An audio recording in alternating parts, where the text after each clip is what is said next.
Oke, bagaimana kabar Dinda? Alhamdulillah sehat Bang Saleh ya. Ini masih di kantor ini. Ya cuma tadi komunikasi meeting Zoom dengan kawan-kawan di DPD dari seluruh Indonesia dari organisasi Gerakan Cinta Prabowo. Makanya tadi rekan-rekan yang di Banten dari DPD Banten maupun DPC serta PAC Ah, ah. kelihatannya mereka ini agak-agak gusar dengan kesombongan Lurah Kohot ya, yang Lurah Arsin kalau nggak salah itu. Iya. Jadi itu tadi hari ini yang dibahas dalam rapat adalah keluhan tentang lemahan penegakan supremasi hukum bagi seorang kepala desa atau lurah yang sombong itu Pak Saleh. Yang hari ini informasinya. Hmm.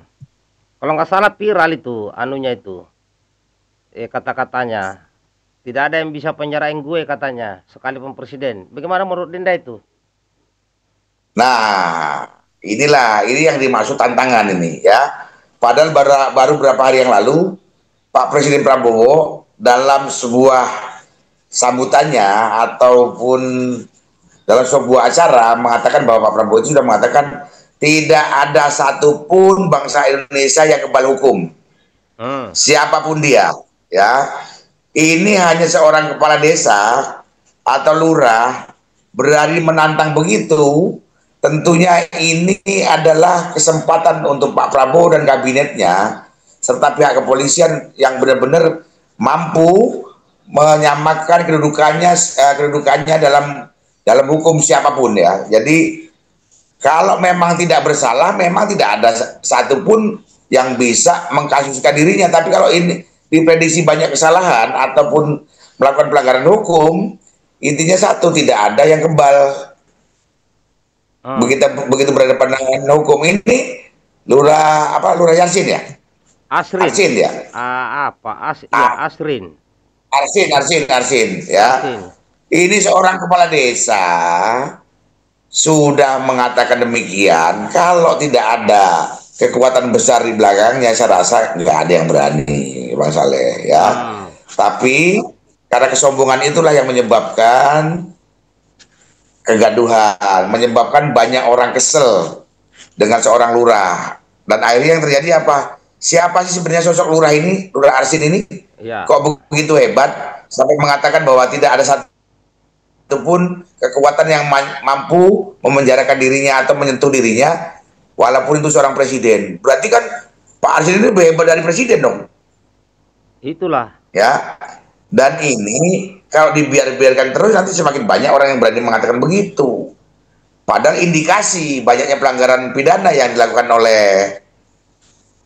lurah Kohot tadi patut diduga Hmm. yang bersangkutan ini banyak terlibat. Pertama dalam pengeluaran sertifikat HGB maupun SHM, ya. Satu lagi terkait pemagaran laut Iya. yang terjadi di PIK 2, ya. Itu masih terlibat gitu loh. Woi, Pak, gaji Pak Lurah berapa sih? Mobilnya aja Rubicon, ya. Ah. Rumahnya sudah kayak istana. Hidupnya mewah. Punya banyak anak buah. Kalau gaji dari lurah mana cukup, ya kan? Betul. Nah, kalau udah hidup-hidup mewah-mewah begitu biasanya kita patut curiga, Pak Saleh, pasti Pak Arsin bisa jadi atau patut dicurigai bahwa selama ini dia lebih memilih berpihak kepada cukong-cukong daripada berpihak kepada masyarakat. Bisa jadi. Dibuktikan dengan banyaknya keluhan-keluhan yang terjadi masyarakat yang mengatakan bahwa Pak Lurah preman, Pak Lurah mafia, kan banyak yang beredar di masyarakat begitu. Iya, iya. Nah, buktinya dia berani menantang seorang presiden, ya kan? Hebat Hmm. sekali gitu loh. Jadi saran saya untuk semua pihak yang terkait, terutama untuk yang menegakkan institusi yang menegakkan hukum, supaya lebih lebih tegas. Karena saya dengar juga sudah 2 kali ini, Bang Saleh, dipanggil dari Kejaksaan Agung, mangkir terus, ya. Jadi saya sarankan kalau bisa ketiga kali jemput paksa. Kalau nggak ada di rumah ya cari, ya kan wajahnya sudah banyak orang kenal itu. Iya. Masa nggak Masa ketangkap? Ya, kalau nggak ketangkap kan aneh juga. Berarti Mungkin jangan-jangan dia kabur bareng. Hah? mungkin dia merasa di belakangnya ada orang berduit kali ya, yang bisa menyuap para pejabat kali. Patut diduga seperti itu, Bang Saleh. Kalau hanya seorang kepala desa, ya, dengan program bersih-bersih birokrasi begini saja sudah tidak membuat nyaman mereka tidur. Karena lebih dari 700 kepala desa kan sudah masuk itu. Berapa? Gara-gara terlibat kasus korupsi. Hmm, Kan banyak 700-an kepala desa di Indonesia yang iya, sudah masuk bui gara-gara terindikasi korupsi. betul. Ya. Lah kalau ini Lurah Kohot ini bisa jadi ini biangnya, ya, biangnya mungkin patut diduga, patut kita curiga bahwa yang bersangkutan mungkin lebih dari sekedar korupsi, tapi bagi dari mafia gitu loh. Jadi Hmm, kalau dia seorang lurah gaya hidupnya seperti melebihi gaya hidup gubernur, berarti ada apa gitu loh. hmm, Makanya saya sarankan ya, paling tidak semua institusi penegak hukum bisa lebih tegas lagi untuk mengatasi yang namanya Lurah Kohot ini, ya, Lurah Hasil ini itu sudah membuat kegaduhan. Saya sarankan sudah tidak usah lagi di apa namanya ditangani dengan baik-baik, tapi tegas. Panggilan ketiga nggak ada ya jemput paksa. Kalau bersangkutan sembunyi cari sampai ketemu. Kalau tetap nggak ketemu berarti ada apa? berarti Nah, ada saya rasa siapa di itu Bang belakang Saleh dia. yang paling penting. Nah, iyalah. Walaupun semua orang juga sudah tahu, tapi kan paling tidak kita tidak boleh menuduh siapapun. Iya, Tapi begitu super powernya seorang kepala desa ini yang kita harus curiga, patut curiga kita ini ada apa? Karena saya yakin dengan ditangkapnya Pak Lurah ini, apabila terbukti dia menjadi bagian dari blundernya masalah pagar laut maupun proses keluarnya sertifikat HGB maupun SHGM atau apa SHM, ini kan pasti melibatkan lurah. hmm, hmm, hmm. Nah, lurah ini pasti kan begitu diperiksa pasti akan ngomong dong. Nah, simpulnya itu ada di Pak Lurah. Simpulnya dari semua kasus besar ini ada di Pak Lurah. Makanya mafia, seorang mafia pasti akan melindungi dengan kekuatan apapun supaya simpul ini tidak bisa ditangkap. Kira-kira Masa aparat nangkep kita lurah berani tidak nggak berani? nangkap kepala desa ini? Seharusnya beranilah kalau memang fair, ya, kalau akuntabel, independen, sportif, jujur, ya kecil lah. Seorang lurah masa nggak berani nangkepnya, Kan ya sekarang kan? udah menghilang, kemana dia gitu kan? Nah iya makanya orang nyari teroris aja kena, masa nyari seorang kepala desa nggak kena, nggak dapat? Kita tunggu aja. Mudah-mudahan aparat kita berani. Masa nggak berani sama Ya seharusnya kepala berani lah, desa? Bang Saleh. Tinggal pilih. Kan Pak Prabowo sini yang Pak Prabowo sendiri yang mengatakan Hmm, berpihak kepada masyarakat dan bangsa atau berpihak kepada pengusaha. iya.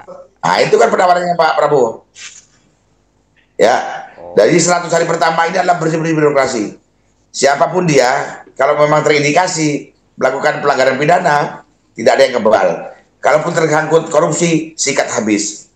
Kan itu memang program Pak Prabowo. betul. Yang nggak mampu Jadi kita harus, ganti. nah, kalau nggak mampu minggir lah, lempar handuk. Kalau nggak mampu lempar handuk. Ya. Nah, kita lihat aja sampai di mana kemampuan Kades Kohd ini yang dijuluki monster. Katanya nggak ada yang Nah bisa itu menyerahin dia. gue sekalipun presiden. Beh, ngeri kali Nah kan kepala desa. hebat sekali. Hebat sekali nih.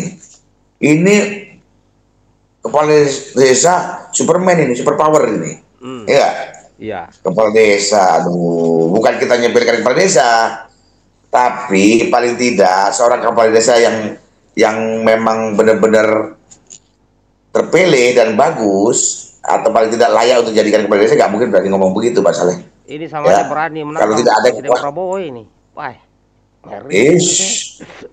ya, Bapak kita ini kan sekarang ini sudah mulai menunjukkan taringnya, Bang Saleh. Betul. Ya, karena beliau nyatakan kemarin 100 hari lebih sedikit banyak melaksanakan aktivitas dengan semut, dengan himbauan, dengan ajakan.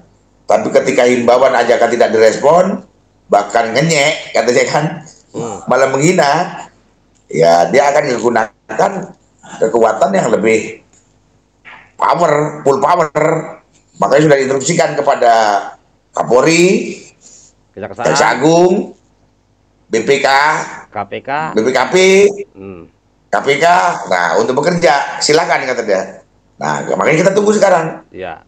Dengan tantangan yang dilakukan oleh lurah tadi, lurah Kohot ini, polisi bisa bekerja keras atau bekerja lebih cepat atau tidak, Kejaksaan Agung bisa bekerja dengan cepat tidak, KPK pun begitu, termasuk BPKP.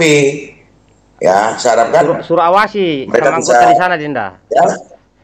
Apanya? Selama seminggu ini suruh awasi dengan anggota GCP yang di sana. Kalau dalam seminggu ini tidak ketangkap, kita buat lagi viralkan lagi, ada apa gitu.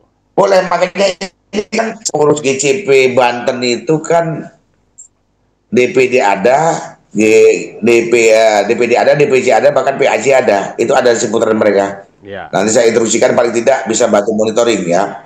Kalau dalam minggu-minggu ini memang tidak ada action dari institusi Polri, Kejaksaan, KPK maupun BPKP, ya tentu kita harus bersuara lagi, Bang Saleh. Ya, karena ini membuat gaduh dan membuat marah rakyat Indonesia karena kesombongan seorang lurah. Saya rasa itu, Bang Saleh. Oke, Dinda. Makasih. Sampai ketemu lagi di sesi berikutnya. Oke. Yuk. Siap-siap, Bang Saleh. Terima kasih, Bang Saleh. Selamat sore. Yuk, selamat sore.